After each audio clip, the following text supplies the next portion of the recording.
Genesis chapter 18. The Lord appeared to Abraham at the oaks of Mamre, while he was sitting at the entrance of his tent during the heat of the day.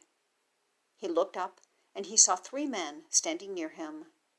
When he saw them, he ran from the entrance of the tent to meet them, bowed to the ground, and said, "My Lord, if I have found favor with you, please do not go on past your servant.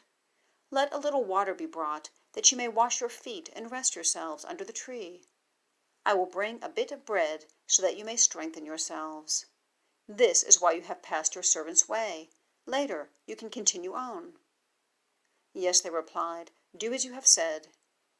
So Abraham hurried into the tent and said to Sarah, "Quick, knead 3 measures of fine flour and make bread." Abraham ran to the herd and got a tender, choice calf. He gave it to a young man who hurried to prepare it. Then Abraham took curds and milk, as well as the calf that he had prepared, and set them before the men. He served them as they ate under the tree. "Where's your wife Sarah?" they asked him. "There in the tent," he answered. The Lord said, "I will certainly come back to you in about a year's time, and your wife Sarah will have a son."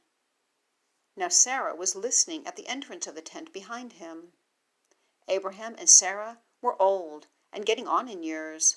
Sarah had passed the age of childbearing, so she laughed to herself. "After I am worn out and my Lord is old, will I have delight?"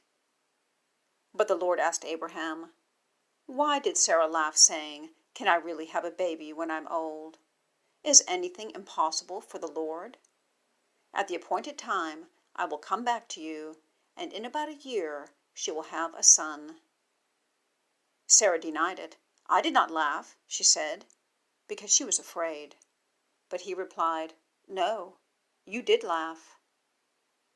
The men got up from there and looked out over Sodom, and Abraham was walking with them to see them off. Then the Lord said, "Should I hide what I am about to do from Abraham?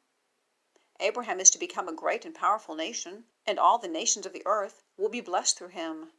For I have chosen him so that he will command his children and his house after him to keep the way of the Lord by doing what is right and just. This is how the Lord will fulfill to Abraham what he promised him." Then the Lord said, "The outcry against Sodom and Gomorrah is immense, and their sin is extremely serious.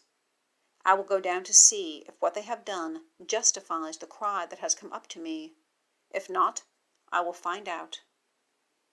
The men turned from there and went toward Sodom, while Abraham remained standing before the Lord.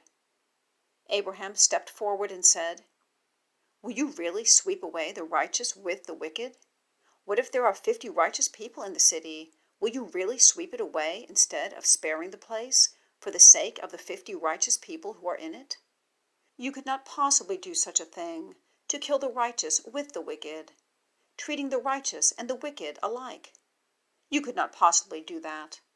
Won't the judge of the whole earth do what is just?" The Lord said, "If I find 50 righteous people in the city of Sodom, I will spare the whole place for their sake." Then Abraham answered, "Since I have ventured to speak to my Lord, even though I am dust and ashes, suppose the 50 righteous lack 5. Will you destroy the whole city for lack of 5? He replied, "I will not destroy it if I find 45 there." Then he spoke to him again, "Suppose 40 are found there." He answered, "I will not do it on account of 40. Then he said, "Let my Lord not be angry, and I will speak further. Suppose 30 are found there." He answered, "I will not do it if I find 30 there." Then he said, "Since I have ventured to speak to my Lord, suppose 20 are found there." He replied, "I will not destroy it on the account of 20. Then he said, "Let my Lord not be angry, and I will speak one more time. Suppose 10 are found there." He answered, "I will not destroy it on account of 10. When the Lord had finished speaking with Abraham, he departed, and Abraham returned to his place.